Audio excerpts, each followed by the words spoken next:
নমস্কার। কথাটা খুব সম্ভবত ঋত্বিক ঘটকের। ভাবো, ভাবো, ভাবা, প্র্যাকটিস করো। পৃথিবীতে প্রত্যেকটা জিনিস সব কিছুই হচ্ছে পলিটিক্যাল। এমনকি যারা বলে আমি রাজনীতি করি না, তারাও রাজনীতি করে। ইনফ্যাক্ট অ্যাপলিটিক্যাল বলে কোনো কথা বাস্তবে হয় না। তো তাহলে প্রশ্ন আসতে পারে যে ডাক্তারদের, জুনিয়র ডাক্তারদের যে এতদিনের তথাকথিত রাজনৈতিকভাবে নিরপেক্ষ বিপ্লব হলো, সেটা কি নিরপেক্ষ ছিল, অ্যাপলিটিক্যাল ছিল? এখন বন্ধুরা, যতই হোয়াইট ওয়াশ করা হোক না কেন, আই ওয়াশ করা হোক না কেন, এই জুনিয়র ডাক্তারদের যে আন্দোলন ছিল, আমি অবশ্যই স্বীকার করছি যে যে ঘটনা ঘটেছে তার জন্যে আমিও 8-10টা সাধারণ মানুষের মতো মর্মাহত, লজ্জিত এবং ভীত। আমি ওই প্রসঙ্গে যাচ্ছি না। আমি যাচ্ছি এই জুনিয়র ডাক্তারদের আন্দোলন এবং বা পশ্চিমবঙ্গের যে ডাক্তার সমাজ রয়েছে তাদের সম্পর্কে। প্রথম কথা বলি যে এই পশ্চিমবঙ্গের যে ডাক্তার সমাজ রয়েছে, যারা ডাক্তারি করেন বলে দাবি করেন, তাদের প্রতি আমার একটা প্রচণ্ড ঘৃণা এবং উপেক্ষা রয়েছে। ঘৃণা কথাটা আমি বলছি খুব কনসাসলি এই কারণে যে এই পশ্চিমবঙ্গের তথাকথিত বড় বড় নামকরা ডাক্তার, এই ডাক্তারদের জন্যই আমি আজকে অর্ধপঙ্গু। আমার একটা দুর্ঘটনা ঘটেছিল, যার ফলে আমার স্পাইনে L1S5 ভেঙে গেছিল। তো 1 মাস যাবৎ চিকিৎসা করার পরে, এক্স-রে, MRI এইসব করার পরেও সেই তথাকথিত নামকরা ডাক্তারবাবু বুঝতে পারেননি যে সমস্যাটা কত গভীর।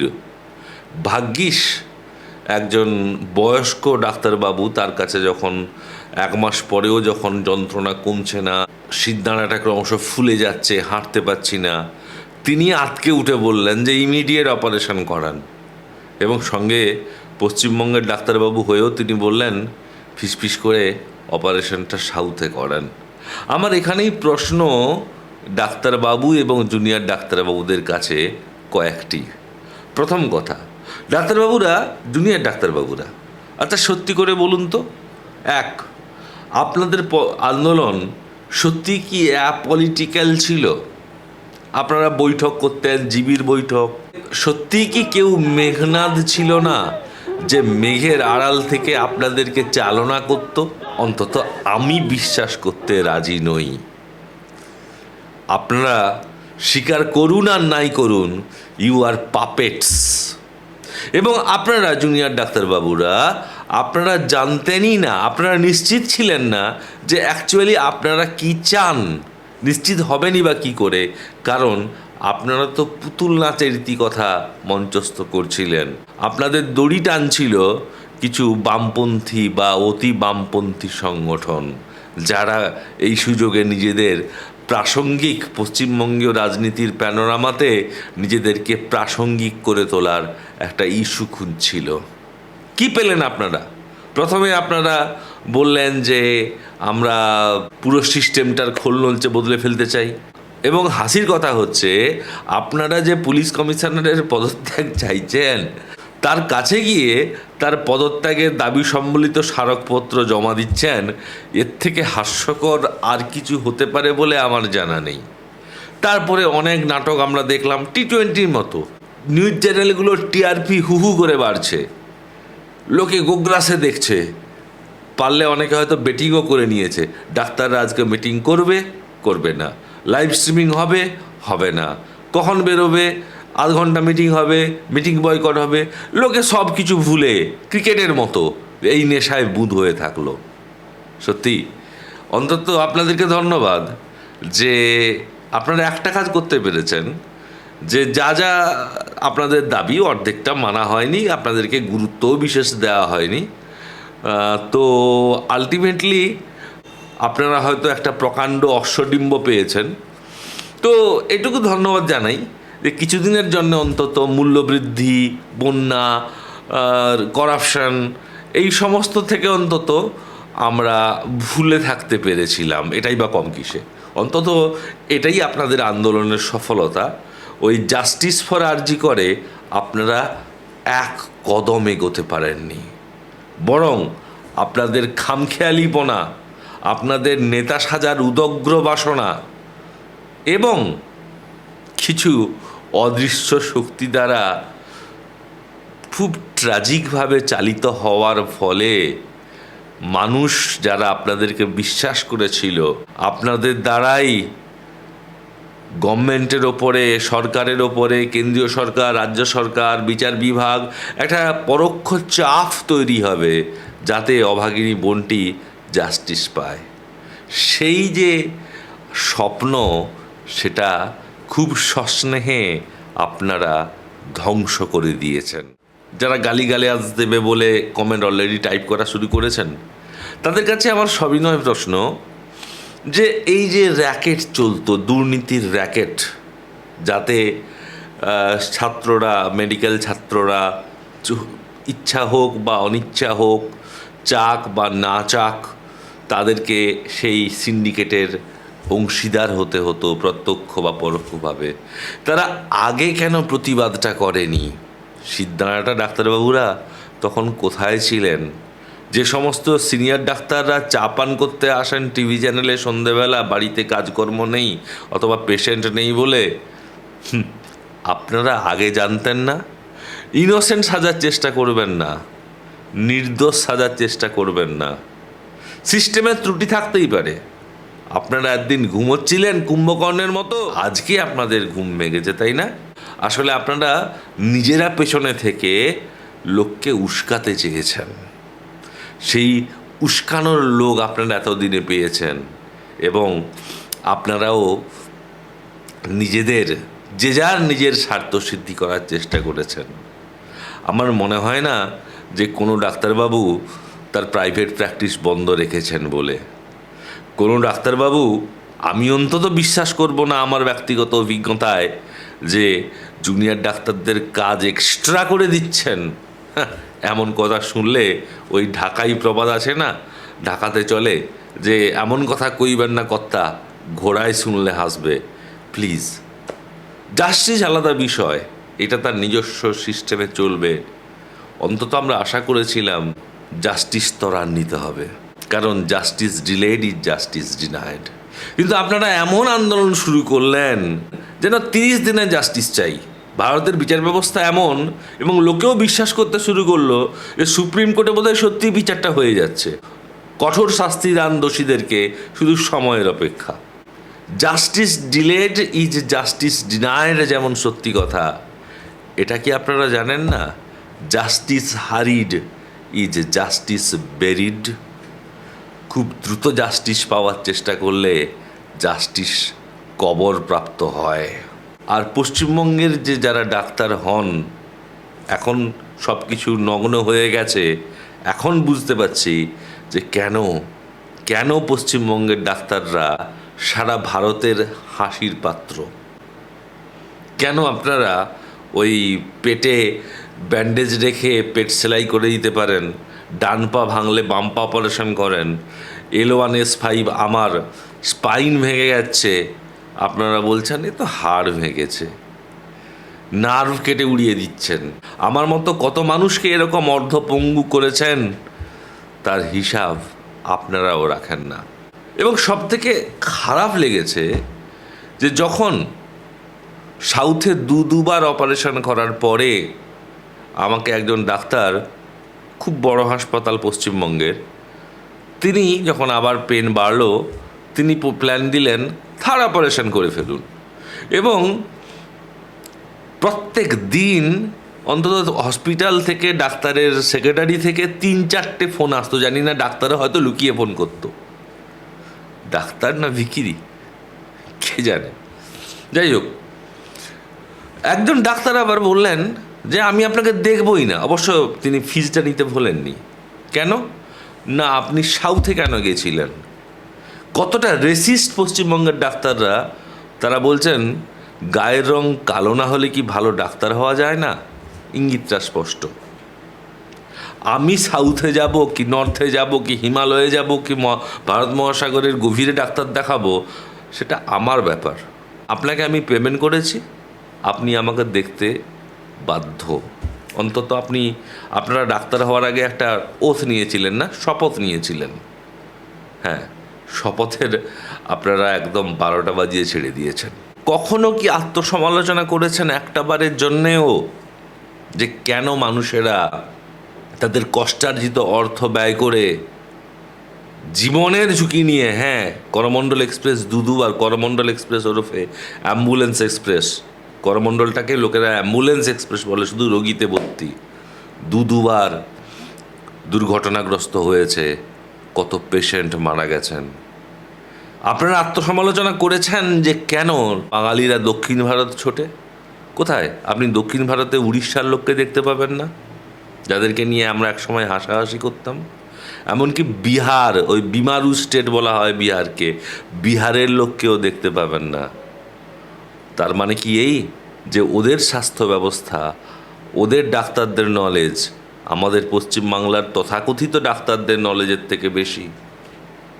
হ্যাঁ, অবশ্য আমাদের সিস্টেম যদি এরকম হয়, পয়সা দিয়ে, যেটা এখন খবরে বেরোচ্ছে, কোশ্চেন জেনে তৈলমর্দন করে যদি ভালো নাম্বার পাওয়া যায়, তাহলে আপনাদের বিদ্যে বুদ্ধির দৌড়, হ্যাঁ, এখন হিসেবটা মিলে যাচ্ছে। এবং আপনার ধরুন জ্বর হয়েছে, আপনি কোনো সাউথের ডাক্তারের কাছে যাবেন, তারা কখনো, আমার দেখা অন্তত, 2 বা 3টের বেশি ওষুধ লেখেন না। কিন্তু আমাদের পশ্চিমবঙ্গের ডাক্তাররা উদার, তারা তো জেনেরিক ওষুধ লিখবেনই না, কারণ বছরে একটা ট্রিপ রয়েছে, ফরেন ট্রিপ, প্লাস এসিটা, কলাটা, মূলোটা, এগুলো মেডিকেল রিপ্রেজেন্টেটিভদের থেকে বাগাতে হবে। তারা বিভিন্ন হাবিজাবি কোম্পানি, যে কোম্পানিগুলোর নামই শোনা যায় না, সেই কোম্পানির ওষুধ লিখবেন, এবং সেই ওষুধের সংখ্যাটা কখনো 10-এর নিচে হবে না। তো এই ডাক্তারদেরকে আমি নাম দিয়েছি গোবৈদ্য। গোবৈদ্য কেন না, এরা একটা হিসাব করে নেন যে এই লোকটা অসুস্থ, তার মানে জ্বর হতে পারে, অতএব জ্বরের ওষুধ দিয়ে দাও। অসুস্থ ফিল করছে লোকটা, তার মানে পেটের সমস্যাও হতে পারে, তাহলে অ্যান্টাসিডের সাথে মেট্রোজিল প্লাস আরও যা যা আছে, ডালকুলেক্স ফালকুলেক্স যা আছে সব দিয়ে দাও। হার্টের রোগও থাকতে পারে, হার্টের একটা ওষুধ চালিয়ে দাও। জ্বর হয়েছে, ডেঙ্গু, ম্যালেরিয়া, টাইফয়েড, এডস, পেডস এগুলোও হতে পারে, তার সাথে আরও 3-4টে ওষুধ দিয়ে দাও। কোনো একটা তো লাগবেই। আপনি যদি 12টা ওষুধ কাউকে দেন, কোনো একটা ওষুধ তো ক্লিক করবেই। এই হচ্ছে আপনার ডাক্তারির নমুনা। ভুলছি তো আমি, আমার লিভারের 12টা বাজাচ্ছেন আপনি। আর এতটাই ডাক্তারবাবু, পশ্চিমবঙ্গের ডাক্তারবাবুরা যারা আজকে বড় বড় লেকচার পাচ্ছেন টিভিতে এসে, চা খেতে খেতে ঘণ্টাখানেক সঙ্গে ড্যাশ, বলুন তো, আপনাদের প্রেসক্রিপশনের তলায় খুব ছোট ছোট করে লেখা থাকে, this prescription is not for medico legal purpose. কি সর্বনাশ যদি কেস করে দেয় কনজিউমার প্রোটেকশন অ্যাক্টে। অর্থাৎ এই আত্মবিশ্বাসটুকুও নেই যে রোগীটাকে যদি মেরে ফেলি, তাহলে একটা প্রেসক্রিপশন করুন যেখানে লেখা থাকবে this is for medico legal purpose, 2টো প্রেসক্রিপশন দিন। আর কিছু ডাক্তারবাবু তো আমাদের বিধান রায়ের একদম বংশধর। আপনি রুমে ঢুকছেন তার আগেই তার ওষুধ লেখা শুরু, শুধু আপনার কাছ থেকে নামটা জিজ্ঞেস করবেন, তার আগে তিনি পাতা ভর্তি করে ফেলেছেন। সময় পাবেন 2 মিনিট। আসলে আমরা হচ্ছি বোকা, আমরা আঙুল তুলে প্রশ্ন করতে শিখিনি, ভয় পাই। একবার প্রশ্ন করুন তো, যে আমি ফিজ দিয়েছি, আপনার আকাশচুম্বী ফি, একজন স্বনামধন্য ডাক্তার আবার তৎকাল ফি নেয়, অর্থাৎ 1 মাস আগে থাকতে তার নাম লেখানো শুরু হয়। মানে আপনি 1 মাস আগে থাকতে জানবেন আপনার জ্বর হবে, পেট খারাপ হবে, আপনার নিউমোনিয়া হবে, টিবি হবে, এডস হবে, ফাইলেরিয়া হবে, আরও কী সব হবে, আপনি 1 মাস আগে থাকতে জেনে নেবেন। স্বাভাবিক, জানা সম্ভব না। এবারে যখন সত্যিই আপনার সামনে শরীর খারাপ উপস্থিত হবে, ধরুন সেদিনই বা তার পরের দিন আপনি ডাক্তার দেখাবেন, সে ব্যবস্থাও তিনি করেছেন। তার জন্য আপনাকে করে 500 টাকা, মানে 200, মানে 2000 প্লাস 500, 2500 টাকা আপনাকে গুনতে হবে। এই ডাক্তারবাবুরা যখন আমাদেরকে মরালিটির জ্ঞান দিচ্ছেন, মনে মনে মুচকি হাসছি।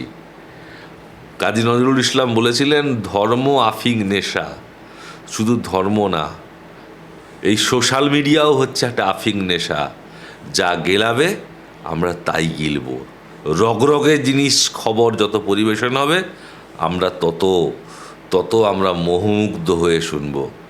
আর একটা জিনিস খেয়াল করবেন পশ্চিমবঙ্গের ডাক্তারদের ক্ষেত্রে, আপনি ধরুন প্রথমবার ডাক্তারের কাছে গেছেন, তো প্রথমে ডাক্তারবাবুদের হাতের লেখা বোঝা যায়।